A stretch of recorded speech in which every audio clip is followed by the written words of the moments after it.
Welcome to another edition of Our City. A few things going around the city of Elizabeth this week. On Wednesday, November 7th at 10 o'clock in the morning, I'm going to join Ms. Christina Foglio. She's the CEO of Community Investment Strategies. And we're going to have other dignitaries, members of City Council, members of the state legislature. We're going to be the Oakwood Neighborhood Transformation and Dedication Ceremony. This is where the city of Elizabeth has worked with a private developer on Pierce Manor, Oakwood Manor, and we have converted into townhouses, senior citizen facility. We've removed 3 buildings and rehabbed the other 3 with new one-story townhouses there. This event is going to take place at 440 Irvington Avenue. It's going to include a ribbon cutting, unveiling of the new rooms, as well as a dedication of the Raymond Lesniak Community Room at that location. Later that evening, around 5 o'clock, I'm going to attend the Business After Hours event, sponsored by the Greater Elizabeth Chamber of Commerce. It's going to be held at Valenka Restaurant, located at 665 Monroe Avenue. For more information, please call 908-355-7600. That's the Chamber of Commerce's main number. On Thursday, November 8th at 4 o'clock, we're going to start our pre-Thanksgiving dinners. This will be held at the Stephen Sampson Center, located at 800 Anna Street. And on Sunday, November 10th at 9 o'clock in the morning, the Missionaries on a Mission will have their annual food serving event celebration. This will be held at New Bethel Missionary Baptist Church, located at 856 East Jersey Street. And then following that event, Groundwork Elizabeth is going to have a river trail cleanup. This event will begin at Bridge Street, and for more information, please call 908-289-0262. And on Sunday, November 11th at 11 o'clock in the morning, the City of Elizabeth's Veterans Day ceremony will be held. This event will be at the Winfield Scott Park, across the street from City Hall, in front of the monument dedicated to the World War II men and women who fought in that war. Later that afternoon at 2 o'clock, the commendations of the 41st anniversary of Our Lady of Fatima Girl Scouts. This celebration takes place at the Arches Hall, located at 946 Anna Street. And just a reminder, November 12th, Monday, City Hall will be closed in observance of Veterans Day. If you need more information concerning these events or any other events, please call our Public Information Office at 908-820-4124. And for this week's show, in the first segment, I'm pleased to be joined by Mr. Jason Lewis, an officer with the Elizabeth Police Department, as well as a state delegate, to talk to him about a turkey drive that's being hosted by PBA Local 4. Jason, welcome to the show. Thank you, Mayor. Thank you for having me. So tell us, how long are you on now? Going on almost 11 years. 11 years on the patrol, and you're active with the union? Yeah, I've been the state delegate for the last 2+ years, and I've been with the union for probably about 5. I mean, you become a member of the union as soon as you join the police department, but everyone helps out. But then if you want to get a position in the union, you can run for the election.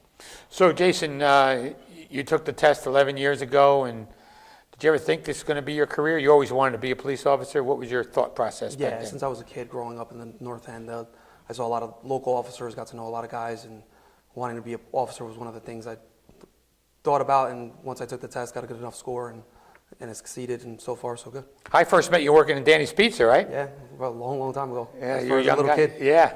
So Thanksgiving every year, and naturally it's special, but the PBA really gets involved in helping out people in our community. So tell us what you're doing about Thanksgiving. It's one of our better events of the year. I mean, we are heavily involved in the community, and we try to do a lot of stuff, but Thanksgiving's definitely what we call the turkey drive, is probably one of our better events that we're able to give back to the community.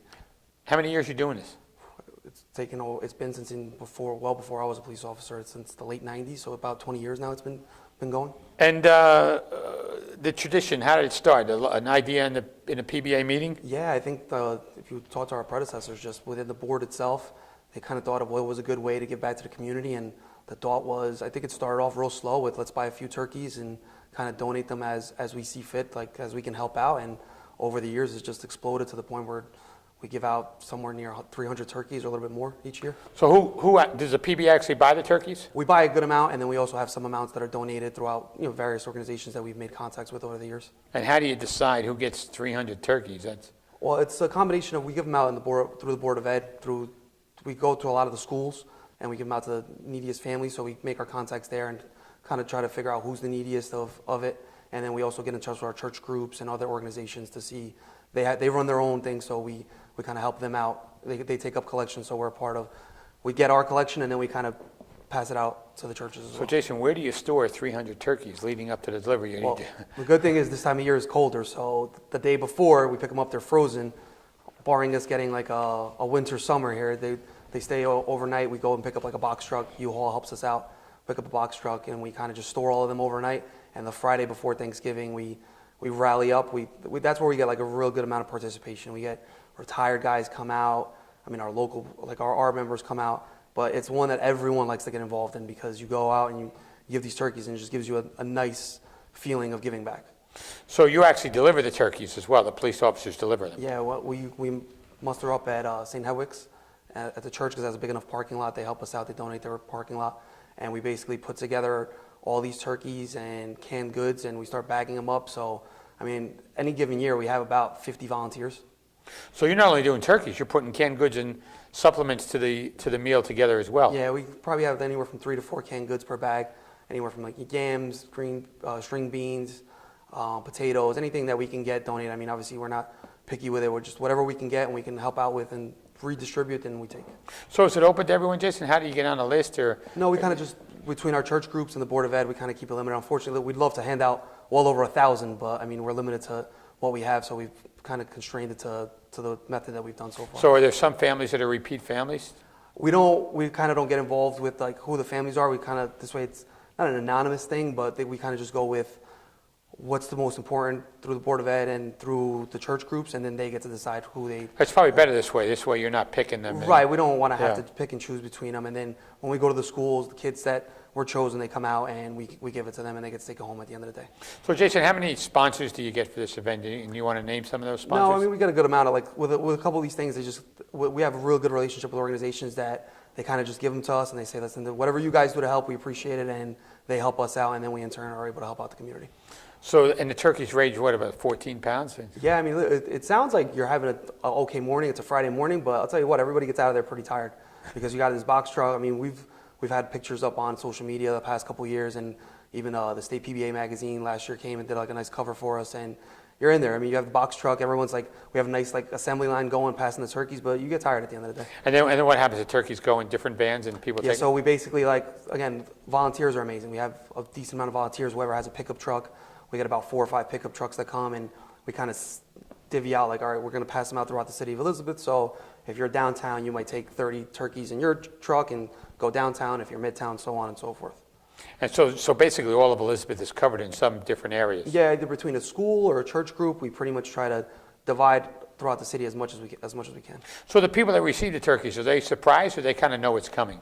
I don't know. On that end, I don't know as far as... You're not on that end? No, on that end. You're not delivering a turkey? We deliver it to the schools and we give them to the kid, but once they get home to the family, they know where it comes from. And the guidance counselors tell them and the church groups tell them that they got donations from the police department and the PBA, so they know where it comes from. But the biggest thing to us is just being able to give back and provide a little something for these families that need it on Thanksgiving. So if anybody wanted to call in this area, is there somebody to call to if anybody out there listening says, hey, how do I get involved? Yeah, you can call our local PBA office. It's the phone number is 908-527-6540. So 300 turkeys on Thanksgiving, you're making 300 families at least have something solid on that Thanksgiving. I mean, that's the way we like to look at it. It's like, again, we like to give back a little bit. We know that, it might not mean a lot to everyone, but, like you said, 300 families, sometimes more. I believe last year we got up to like 350 between what we had donated and what we purchased. So, I mean, that little bit of difference can go a long way with these families. So, Jason, I want to thank you for taking the time to join us on the show and talk about the turkey drive and the turkey giveaway, because I know you also have a holiday party coming up for the kids after that, too. Yeah, we have, this time of year is very busy. We have a December event at the mall, and we shop with the kids. And the Run for Children. The Run for Children happens in the same Santa day. Run. Santa, it's all the same day, but that's why I mean, at this time of year is definitely, Good. It's a good time of year, though, because we give back to the community, we get involved, and everyone kind of gets to see. That's the nice part about going to the schools is we're not going for a call for service. We're going to donate so these kids get to see us. We stick around for a little bit, we talk. Same thing with the church group. If the congregation members are there, they get to hang out and talk to us for a little bit. And it's not like we're going there to respond for a call and we have to leave right away. We get to hang out for a little bit and talk to them. Thank you for taking the time to join us on the show, and I wish you luck with the turkey drive, and we'll see you during Christmas as well at all these holiday parties. Thank you for having me, Mayor. Thank Appreciate you. it. Thank you. Please stay with us after these messages. We're back with more, talking about a overcoat delivery of the Elizabeth firemen. Stay with us. Welcome back to our city. For the second half of this show, I am pleased to be joined by a firefighter in the city of Elizabeth, Mr. Darnell Woodard. Thank you, Darnell, for joining us. Thank you. And also Mr. Mark Brown, a personal trainer. Mark, thank you for joining us. Thank you. So, Darnell, welcome back to the show. You were on last year, but I wasn't here. Alonzo Yes, sir. did it, right? So, refresh our viewers a little bit about yourself. Elizabeth Firefighter, 3 years completed in January. Love my job, love my city. That's why I'm here today, to spread the word about the coat drive.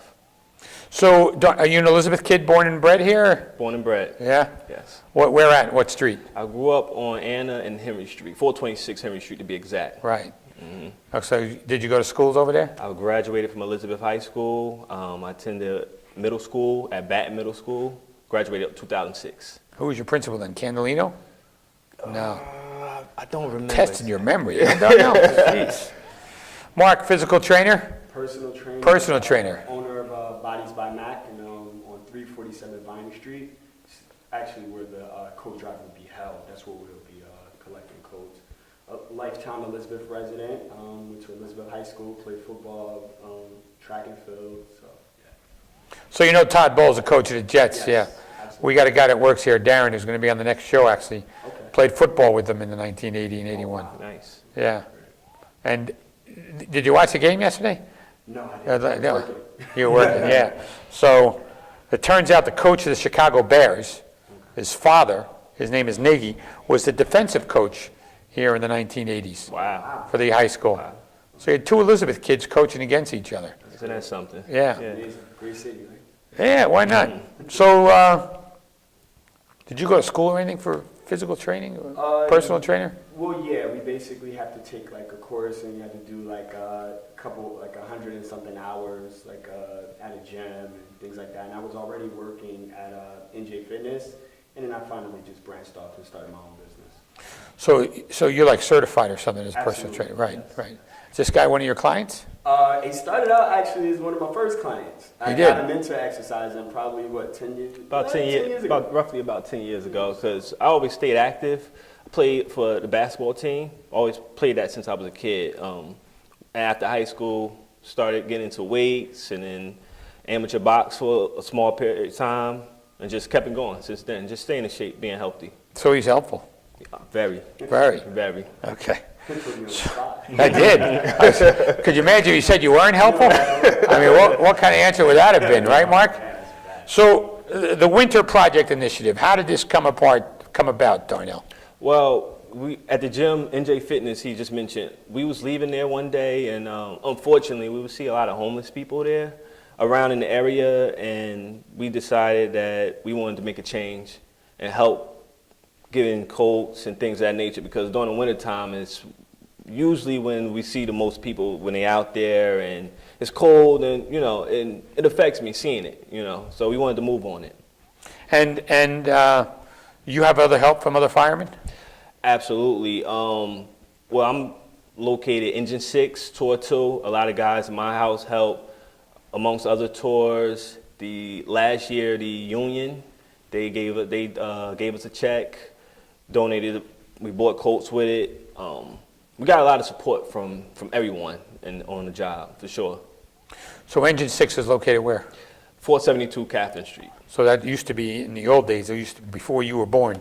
When you were living there, maybe it was Engine 9. Engine 9. Yeah, so Wow. now and then it got closed for a while under my predecessor, and then we reopened it and built that new firehouse. Build a new fire. That was after the firemen backed into the door, right, or whatever. You weren't part of that, were you? No, sir. No, No, good, sir. good. So how did Mark get involved? It was kind of sitting at his place one night? Well, it was kind of like a group effort, more so we were at the gym, and I think we were leaving out, and we saw somebody like with more like a fleece on. It was like one of those days where, I'm leaving out with like a hoodie, and then I noticed that this guy, he just had a fleece, and I go, hey man, do you want a coat? And I had like an older coat I had in my trunk, and I ended up just just giving it to them, and then, you know, collectively we came together and was like, yo, man, we should probably Do something about it. Do something bigger where we can, you know, just collect a bunch of coats. And our first year we got like a little over like 120 coats. Mm-hmm. And that was just off of Facebook, Instagram, and just word of mouth via people at his job. We actually have another partner, Bilal Amos, and he got like a couple of his coworkers and his followers, and the same with me, with my clients, my followers, and it snowballed into something huge. And then last year, I guess thanks to the help of the show, we were able to collect over like 400. It was 400 coats we got. So So this is the third year you're doing this this? is the This is third year. Yes. So we're going for more than 400 coats. Absolutely. We're Try trying to- to- And you're giving credit to the show for getting it from 120 to... Absolutely. Ah. Definitely. Definitely. Absolutely. Because there were so many people that I didn't know personally. He didn't know. But I'm like, hey, did you know this guy? And he comes in with like 2 bags full of like, hey, these are my kids' coats. And I think everyone has like a coat or something winter friendly that you can kind of donate that you may not be in season, or, you know, whatever the case may be, or 3-4 years old, Definitely. doesn't fit anymore, or whatever the case may be. And you could just bring that to us. We just only ask that you clean it, and we'll do the rest. So over 400 coats, and they all go to his shop, right? Is that what you're working out of? Yeah, well, last year I had got permission from the chief of the department to use the firehouses as drop-offs.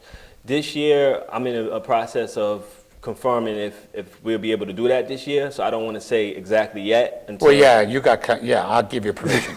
But there you go. Let the chief go through the motions, but yeah, you got permission. Great. And we keep some in my store as well, like the week of, you know. Just The week let before, them 7 drop- days we collect drop it before. off. Yeah. And, you know, I have like an extra space for storage, and we just kind of put them in boxes and stack them up. So it doesn't necessarily take a lot of space. So you have any sponsors?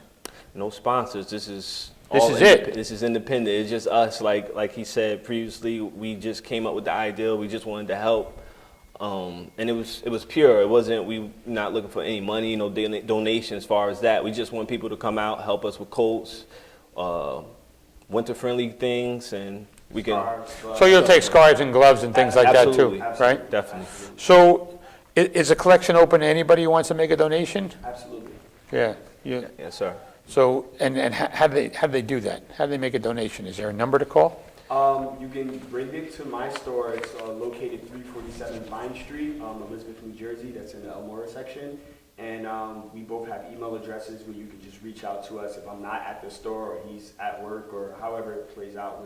You know, a lot of people, we were pretty successful with people just dropping off the day of, where we actually, you know, we had more help that day as well, because we had like a lot of our friends and people like that going, okay, put them in size order, bagging them up, okay, this bag goes to the Raphael house, this one goes to the Salvation Army, you know, so. And we get in contact with those people as well to say, what do you need? So the thing with the Raphael house was they needed kid coats. It was.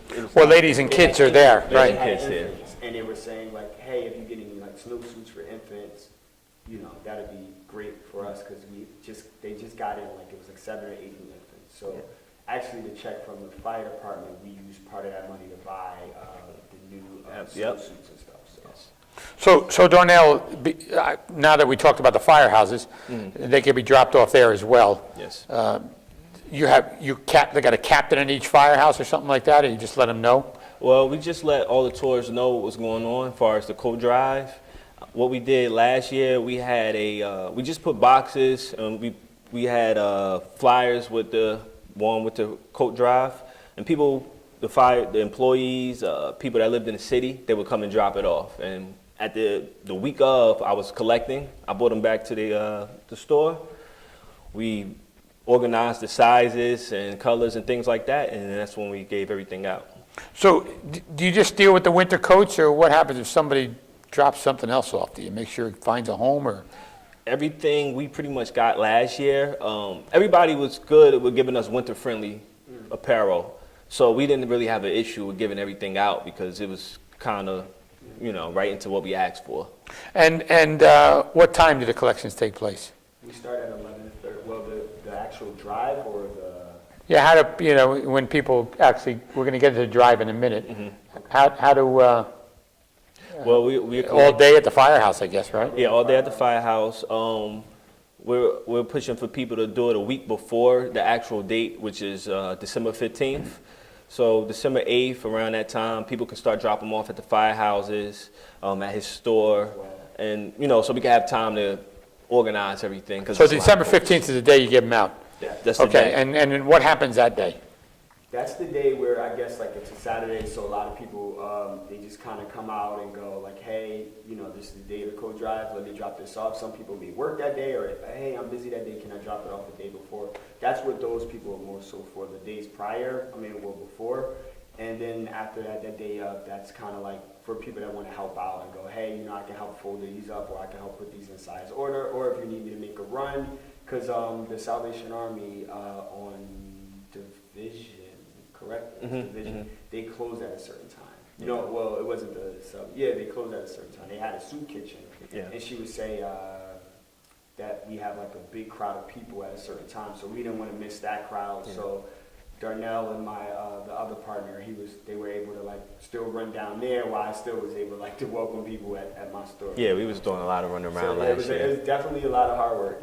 So you guys actually do the deliveries too? We actually do the deliveries as well. So how do you pick the people that are getting the coats, or who's picking them? Well, what we do first is we give out what we give out at his store, and after a certain time, we get in touch with the soup kitchen, with the Salvation Army.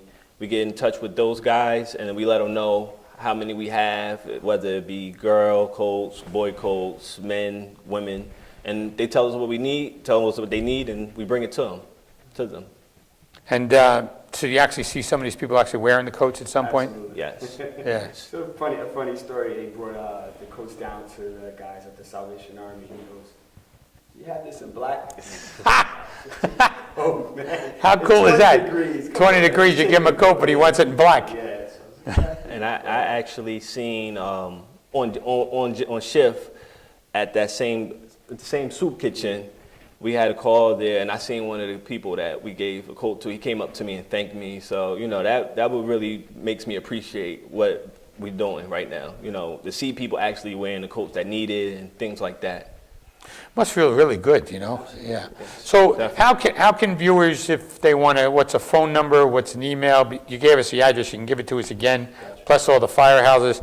If they want to drop off coats, what do they do? Well, my email is bodiesbymac. That's my business name. It's BODIESBYMACK@gmail.com. Okay. And my store location is 347 Vine Street, and you can my earliest session starts at 5 a.m. So I'm there. You're there at 5 a.m.? Yes. 5 a.m. I guess so. You got people that want to work out Yeah, before work. I have people that commute, from New York or things like that, so they have to get, work out in the morning, because by the time they get back here, it's probably 7:30, 8 o'clock, and I'd rather get the best of you early in the morning versus after you work a long day and get on a train and come back and you're at like 40%. So.